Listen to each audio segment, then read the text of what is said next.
We're busy with a series on grace. And in this series, talking about what grace is and what grace is not. But today I want to start talking about the covenant and the testament, the old and the new. Right, so the old covenant was a contract. The new covenant, if you want to call it that, is a testament, a last will and testament. The old covenant was made between two parties, the nation Israel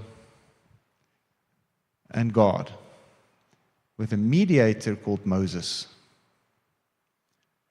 So, if you look at it from a legal perspective, in Exodus chapter 24, Moses comes down the mountain and he reads everything to them, or at least he speaks to them everything that God told them. And he says, these are the things that God commands you this day. And in one voice, they all responded and answered, we will do what God commands us this day, and we will be obedient. Then he wrote it in the book of the law, and he sprinkled on the altar, on the book, and on the people, a mixture between blood and oil, and he sealed the covenant with them. Right? And then he read out of the book of the law, these are the things that God commands you to do this day. And in one voice, they all answered and said, we will do what God commands us to do this day, and we shall be obedient. So there is what you call in legal terms the meeting of the minds. There was a contract, and that contract was sealed. It's a covenant, dependent on two parties, the nation Israel and God. Those who were not part of the nation were not a party to the contract. In the old, God limits himself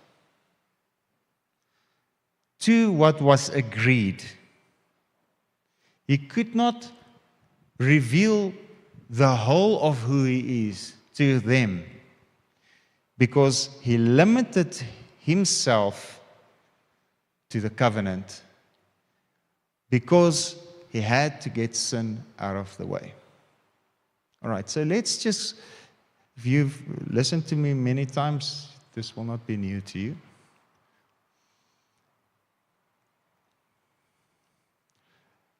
Just want to kind of walk through it with you. In the beginning, God made Adam and Eve. He placed them in the garden, and there were two trees. That's a tree, and that's a tree. My drawing confuses you. And there were fruit on the tree.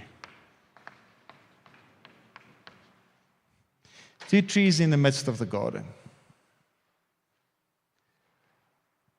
The one tree was a tree of the knowledge of good and evil. And the other tree was the tree of life. Adam was created. Genesis chapter 2 says, and God blew his breath into him and he stood up a living soul. Not a spirit, a living soul. He did not have the Spirit of God yet. He was not filled with the Holy Spirit. He had the breath, the life, and he stood up. He did not yet sin, but Adam stood in front of these two trees. And then God, it's actually not accurate what I'm saying. God made Adam and Eve, and he placed them in the garden. So Adam and Eve stood in front of these two trees. Now the serpent was such a crafty creature, most crafty of all the creatures that God had made. And in this tree of the knowledge of good and evil, the serpent comes and he questions what God said to Adam and Eve. He speaks to Eve and he says, "Did God say?" He said, "Eat of this fruit." Eve said, "No, God said we must only we can eat of every tree, but not of the tree of the knowledge of good and evil, because in that day we will die." And Satan, the serpent, the dragon, said to her, "You shall not surely die. Because in the day that you eat of it," he says, "your eyes will open and you will know good from evil, and you will become wise." So she ate, and then she gave to her husband with her, and he ate. And their eyes were opened. Okay? And they knew good and evil, good and evil, good and evil, right and wrong, right and wrong. But what was the consequence of that? Adam removed himself from God's presence. What did the knowledge of good and evil teach him? In Genesis chapter 3, we read that Adam hid himself from God. God was looking for him. "Adam, where are you?" Adam said, "I was afraid." So we know that fear brings with it the thought of punishment. 1 John chapter 4. Okay? So he who is afraid has not grown into the full maturity of love. Okay? 1 John 4. So I was afraid. So I hid myself from you because I was naked. But if you read in Genesis chapter 2, it said both of them were naked, but they were not ashamed. So what did the tree of the knowledge of good and evil do? It brought shame. It brought the knowledge of sin. It brought guilt. And what was the result of that? Adam hid himself from the presence of God. He withdrew from fellowship with God. Remember, God didn't speak from within yet. He was speaking to him face to face in the garden. Right, so Adam walking around, then he hid himself. So they sewed fig leaves together to try and cover the shame of their nudity. What was the other alternative? Instead of eating of the tree of the knowledge of good and evil, they could eat of the tree of life. What would have happened then? Well, if you read 1 Corinthians chapter 15 and 2 Corinthians 5, death is swallowed up in life. We are clothed with Christ.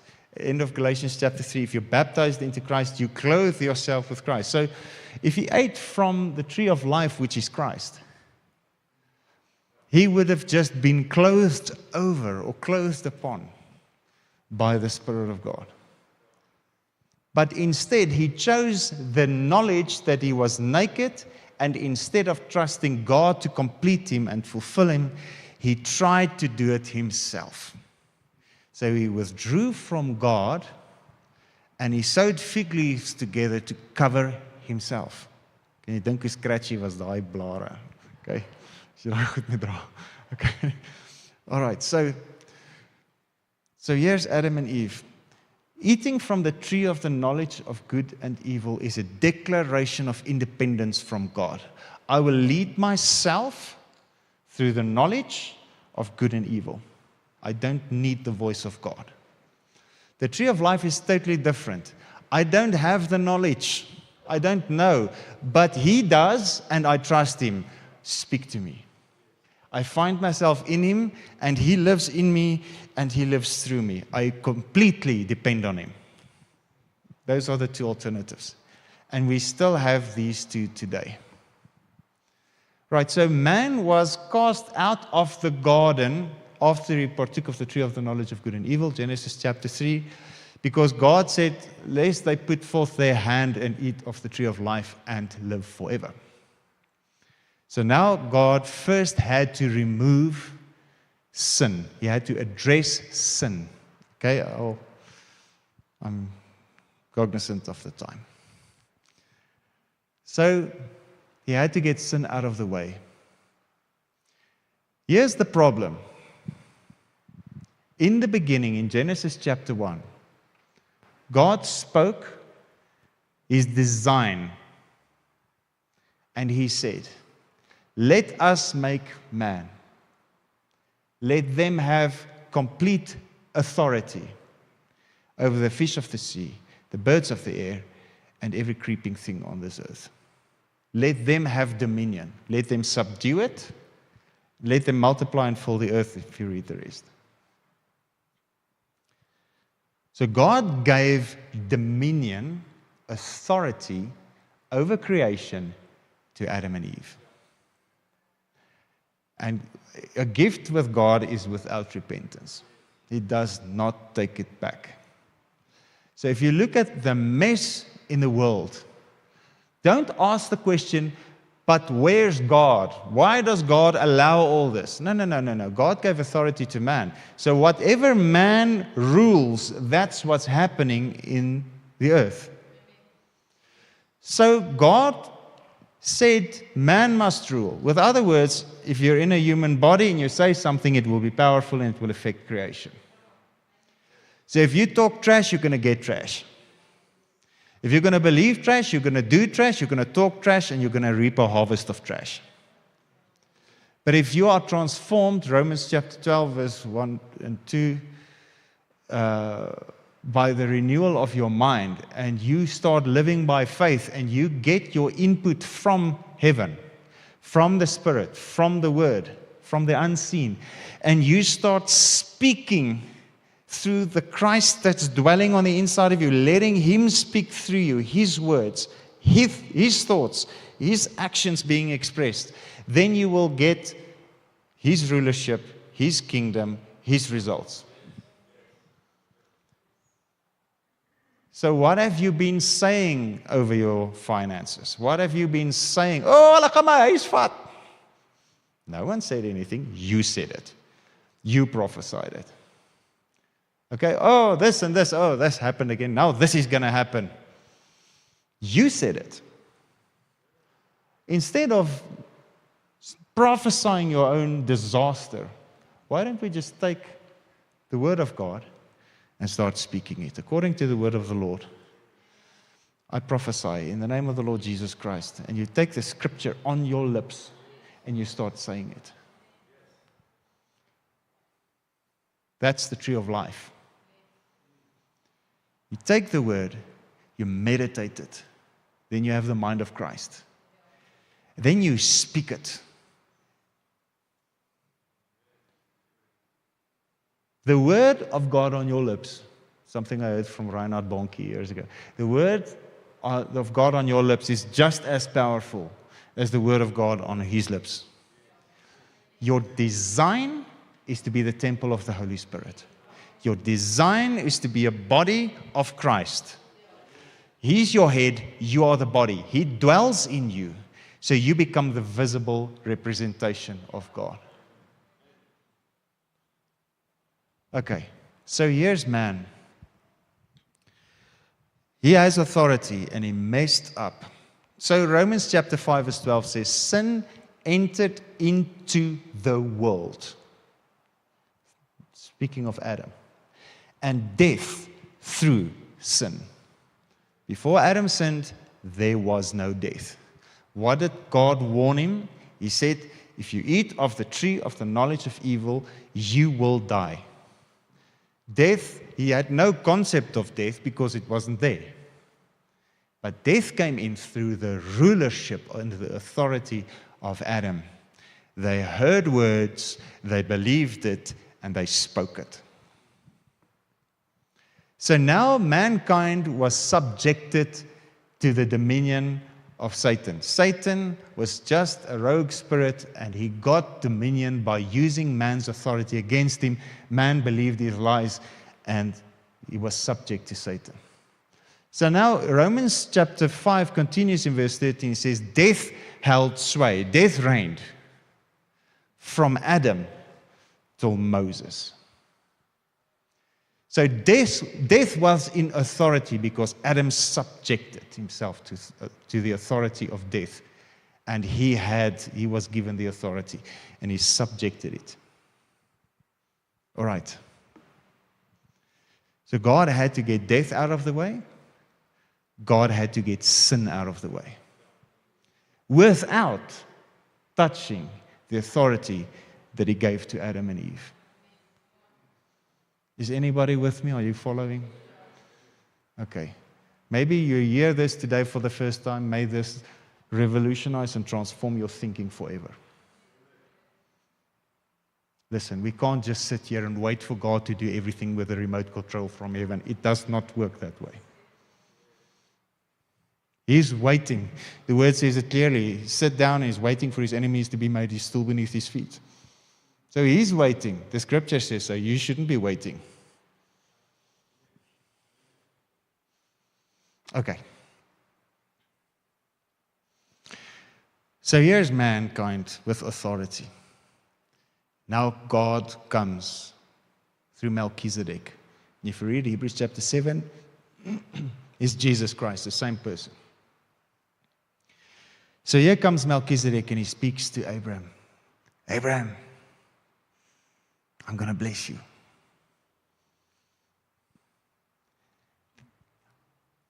He made a promise to Abraham. If you read Genesis, from Genesis 13 right through. And then he said to Abraham, Abraham, I will make a covenant with your seed. But first, they must be in Egypt for 400 years as slaves. Okay? So God said to him, okay, divide the birds and the stuff, and he made the covenant of circumcision with Abraham there, but it followed the promise that came first.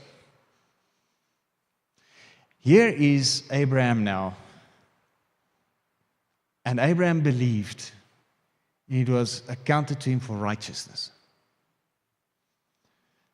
God looked for someone that would believe him, so that God could work with mankind, get him by faith to trust him, to believe him, so that God could start working with him and start redeeming the authority of man back to subjection to Christ, to God.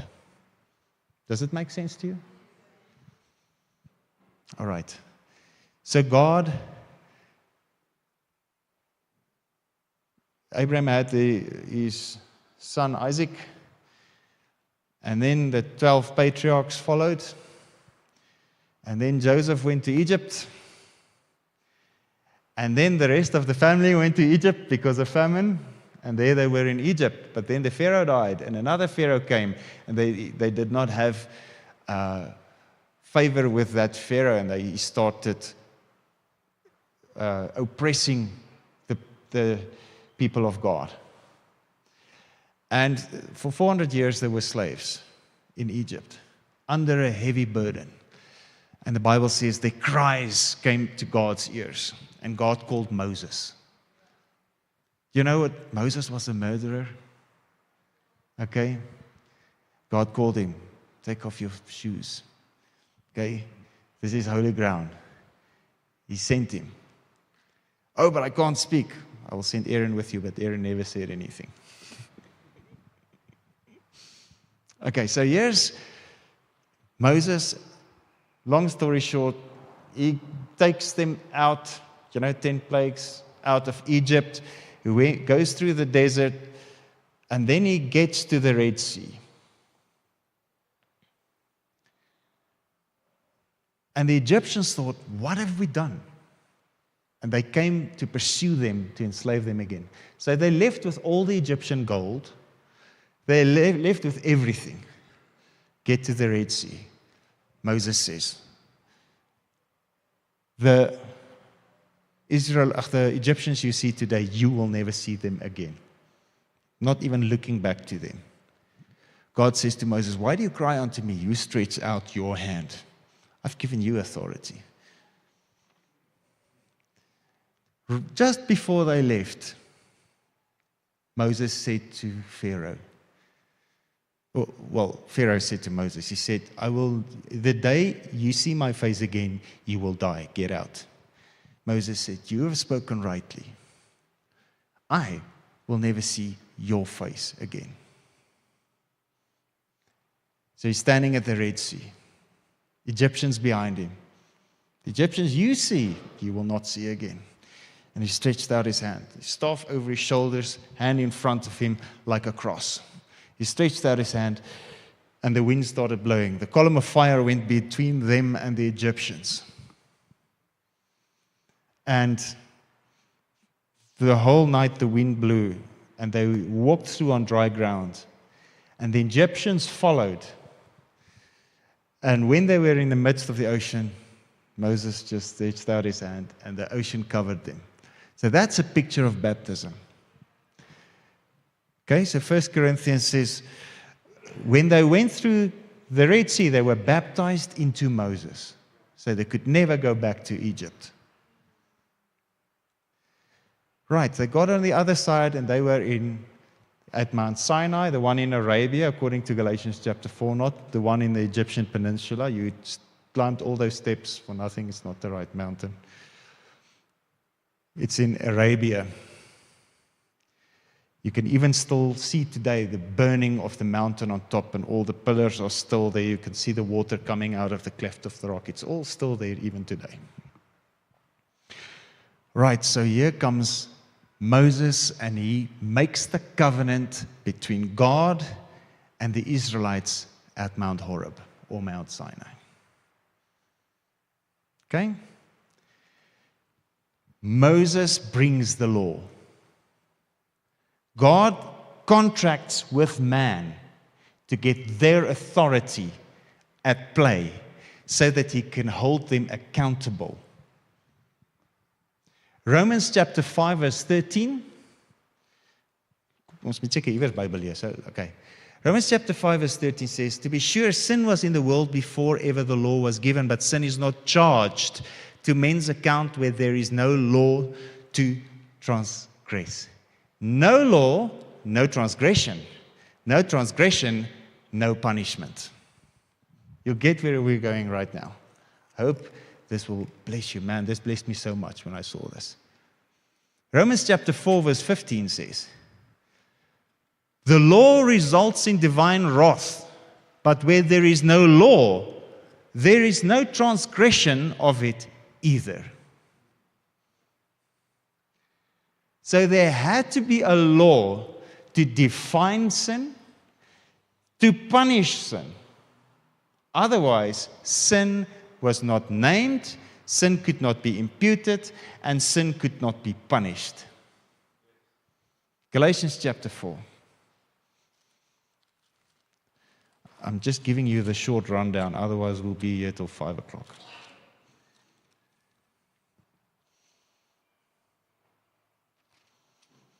Verse 4, when the proper time had fully come, God sent his Son, born of a woman, born subject to the regulations of the law, to purchase the freedom, to ransom, to redeem, atone for those who were subject to the law, that we might be adopted and have sonship conferred upon us and be recognized as God's sons. Do I have your attention? So here is the Israelites. Human beings, they have the authority, but under death. Death reigning. Moses comes and contracts with them, using that authority that they have. The law itself is just the codification of the tree of the knowledge of good and evil. Did you see that? Right, wrong, right, wrong, right, wrong. No one knew the Holy Spirit. The law never revealed the Holy Spirit. The law never revealed Jesus, but it spoke about him that would come. The law never revealed the will of the Father, the heart of the Father, but it spoke. The prophets came together with the law, said, the Messiah is coming, the Messiah is coming, the Messiah is coming. He's coming, he's coming, he's coming. So when the proper time came, here he came. Born party to the contract, subject to the law, so that he could redeem us from the curse of the law. So here he is, Jesus, born of a woman. So, in the Jewish culture, the son is first the son of his mother. Then the mother has the child, teaches the child. Then at 12 years old, he becomes bar mitzvah. Have you ever heard of bar mitzvah? Bar mitzvah literally means son of the law. So Jesus became son of the law at 12 years old. So there they are in the temple. And Joseph and Mary is looking for him. Where is he? But he is teaching the scribes. He's teaching the priests. And they were astounded at his wisdom. You following? So he recited the law and he became bar mitzvah. And he taught them. He says, but interestingly, he said to Mary, do you not know that I must be busy with my Father's business? He was always born Son of God. At 30 years old, in the Jewish culture, you get an adoption ceremony. Not adopting, I'm adopting a child, taking the child home with me, it's not my child. That's not the type of adoption that we're talking about. The word there means to be placed or revealed as a son. To have sonship conferred on. With other words, it's now not solis anymore, now it's solis and son. Steinway pianos and son. And sons. Okay? They are now also a son in the house, full authority. They can have a checkbook, they can bind the business. The father trusts the son with his money. Okay? So at 30 years old, here comes Jesus. And John the Baptist says, behold the Lamb of God that comes to take away the sin of the world. Jesus comes to be baptized. John the Baptist said, John chapter 3, he says, it's me that should be baptized by you. And Jesus said, allow it to be so that all righteousness may be fulfilled. And Jesus was baptized by John the Baptist, and he came up out of the water. And the Father spoke from heaven. And he said, this is my Son, in whom I am well pleased, my beloved Son, in whom I am well pleased. When he came up out of the Jordan River and put his feet on the banks of the Jordan, he was Son of God. Manifested, designated Son of God. And the Spirit came down upon him in the form of a dove and a lighting. And from that moment, you saw sonship. You saw the design of God that he had from the beginning. Let us make man, let them have complete authority of the fish of the let us make man in our image and in our likeness. The image came down, the likeness came down. What happened? Signs and wonders and miracles. So here he comes, 3.5 years, doing signs, wonders, and miracles. He came to his own, John chapter 1, but his own received him not. But to as many as did receive him gave he power to become sons of God, to everyone who believes in his name. Okay? So here's Jesus, born of a woman, born subject to the regulations of the law, to redeem us from the curse of the law. Party to the contract. Hebrews chapter 4 says, he was tempted in every respect as we are, yet without sin. Romans chapter 8 says, he came in the guise of sinful flesh as an offering for sin. So God had to deal with sin and deal with death. So he sent his Son in the guise of sinful flesh, who would never give in to sin, live in a human body until he was designated by the Father. He revealed the Father. John 1 verse 18, no one saw him, but Jesus came to reveal him. And then he was the perfect sacrifice, the Lamb of God. And he laid down his life, the Good Shepherd, John chapter 10.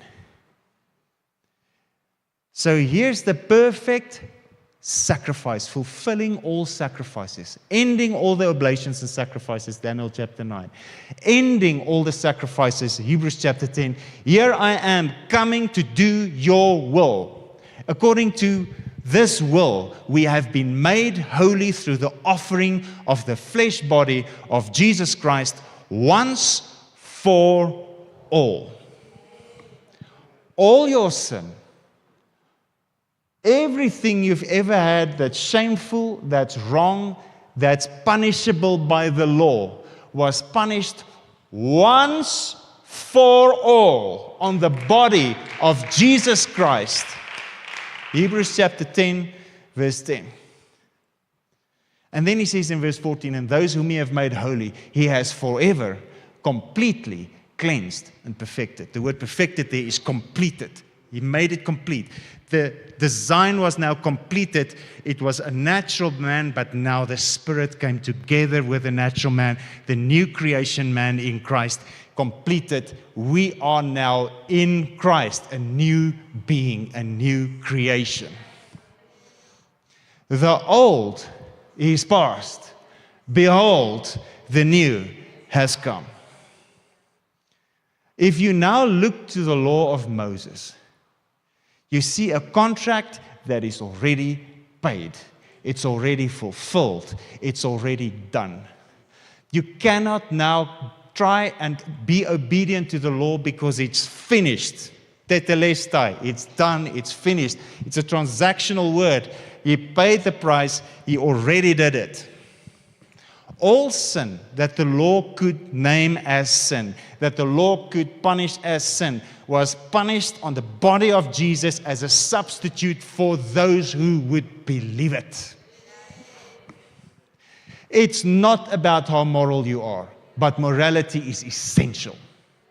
Morality is a fruit of the Christ life.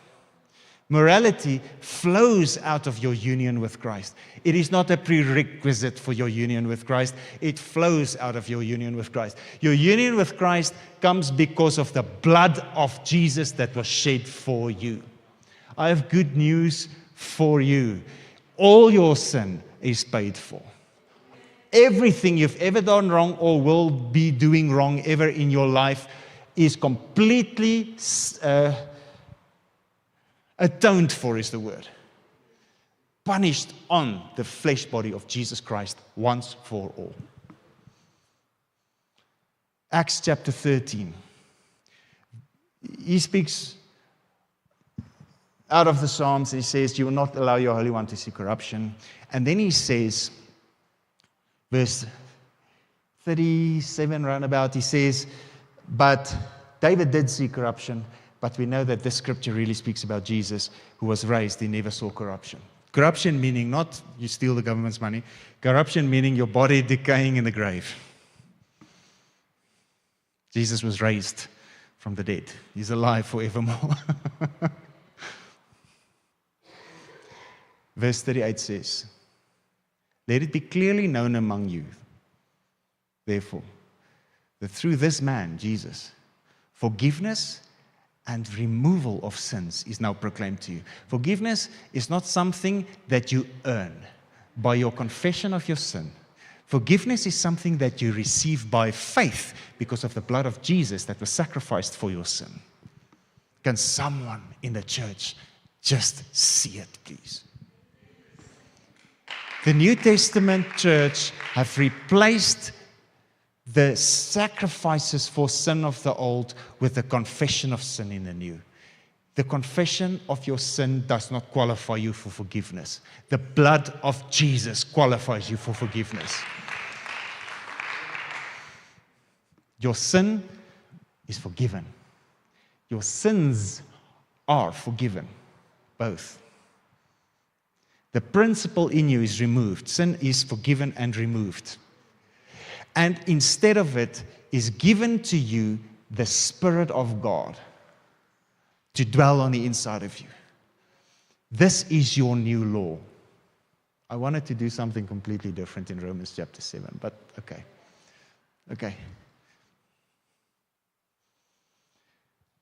Listen, You don't guide your life by reading the Ten Commandments. Is the Ten Commandments good? Well, Romans 7 says it very clearly that the law is holy, just, and good. Is the law of Moses holy? Yes. But the law in combination with you is a disaster. It achieves the opposite. Because if you read in Romans chapter 7, we can just touch on it. Verse 8 says, sin finds opportunity in the commandment to express itself. Because without the law, sin is dead. Same thing, 1 Corinthians 15, round about 63, I think, thereabout. Okay? Without the law, sin is dead. The power of sin is the law. If you want to really struggle with your flesh nature, struggle with sin and be in bondage to it for the rest of your life, please try to fight your sin by obeying the Ten Commandments. Is the Ten Commandments good? Yes. It's so good that only Jesus could do it. That's the standard, the Holy Spirit. He now already fulfilled it. Now He gave you the Holy Spirit. The Holy Spirit will not break the law. The Holy Spirit is now this relationship with the tree of life. I don't need to know everything to inform myself, live in independence from God, but I have the knowledge in order to choose right. That's death. The Holy Spirit knows everything. All you need to know is to hear His voice. He knows, He has the knowledge of good and evil. I don't need to know it, because the knowledge of good and evil to me brings death. I hear His voice and I do that. He leads me. He guides me. If He says stop, stop. If He says don't say that, don't say that. If He says say that, say that, even if it makes all the religious people very angry. Believe me, they do. They do get very angry. Oh, that guy is preaching against the law. No, I'm just actually putting the function and the standard of the law truly where it really is. The function of the law is way above your pay grade. It's not anything that you can ever attain. It's not written of you, it's written of Jesus. John 5:39 says, you search the scriptures. Jesus speaking to the Pharisees, Sadducees, and scribes. He says, you search the scriptures diligently. And you suppose that you have eternal life through them, but these scriptures testify about me, but you refuse to come to me that you may have life. You only get life in union, in relationship with Jesus. You do not get life in obedience to the Ten Commandments. Sorry, impossible. Obedience to the Ten Commandments is exactly what Adam and Eve did wrong in the Garden of Eden. They ate of the knowledge of good and evil. The knowledge of good and evil written down on stone. 2 Corinthians chapter 3, verse 5, the ministration of condemnation and death engraved in letters on stone. If you want to live in condemnation and death, focus on the Ten Commandments. If you want to live in life, see how Jesus fulfilled it to give you a free gift of salvation by grace through faith. Your life is hidden with Christ in God. If you are surrendered to Him, if your ear is in tune with the voice of the Spirit of God, you will never fail. If your ear is in tune with Him, you will not be stuck in sin. Because Romans chapter 3, verse 20, by the law is the knowledge of sin. You were never designed to operate by the knowledge of sin, but you were designed to operate by the knowledge of God. 2 Peter chapter 1, through these promises and the full knowledge of God, you can become partakers of the divine nature. Okay. I've said so much. Touching. All of what I said, Scripture. All of it.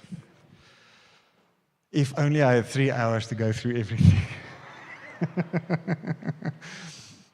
Yeah, man, you give me 45 minutes a week. What must I do in that? Right, so, good news. Jesus paid the price. A lot of information, I know. But just let's take it together in this thing. Jesus died for you, your sins are forgiven. You don't have to fulfill the law, He did. He now gives you the Holy Spirit, which is your law. The law of the Spirit of life, Romans chapter 8, verse 2, which is in Christ Jesus, has set me free from the law of sin and death. So the old covenant, the law of Moses, was given for a time. Galatians chapter 3 says it was intended to be in effect until the seed should come. Did the seed come? Okay.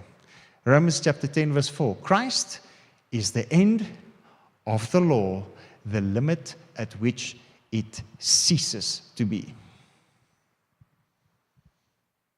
The Lord leads up to Him who is the fulfillment of its types. Okay? You put it out, there it is. And in Him, as a means of righteousness for everyone who trusts Him, okay? And the purpose which it was designed to accomplish is fulfilled. The law had a purpose. The purpose was to call sin out, to punish sin, and to to overcome death. All of that Jesus did. What you are trying to accomplish by obedience to the law, Jesus already did. He's giving it to you as a free gift. Live in union with Jesus. Okay. That is why the new is so important. Okay. Galatians chapter 3. These guys went back to the Judaistic tradition.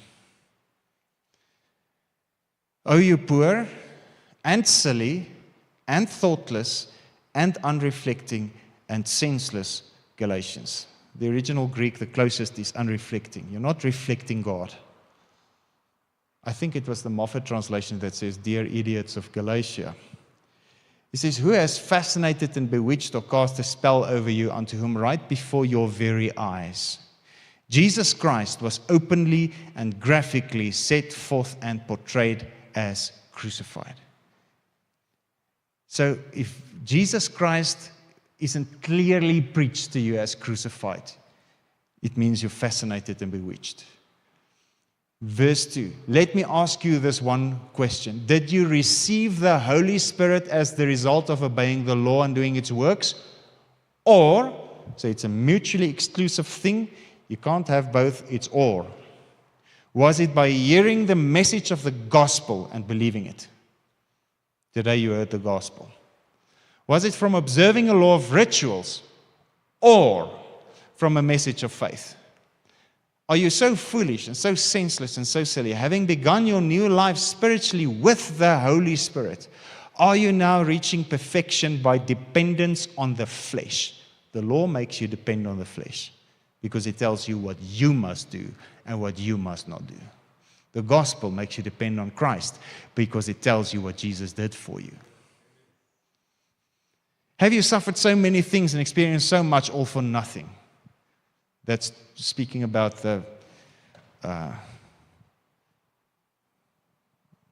the suffering they went through for persecution. If it really is to no purpose and in vain. Verse 5, last verse. Then does He who supplies you with His marvelous Holy Spirit and works powerfully and miraculously among you, do so on the grounds of your doing what the law demands, or because of your believing and adhering to, trusting, relying on the message that you heard. If you try to be obedient to the law, to qualify that God will use you for miracles, you will never see miracles. He who supplies you with His marvelous Holy Spirit and works powerfully and miraculously among you, does He do so because of the law, or was it because you heard a message? With other words, if you hear the message, the true message of the gospel and the blood of Jesus, Jesus said, John 14, verse 12, you will do the works that I do. If you believe in me, you will do the works that I do, and even greater works than these, because I go to my Father.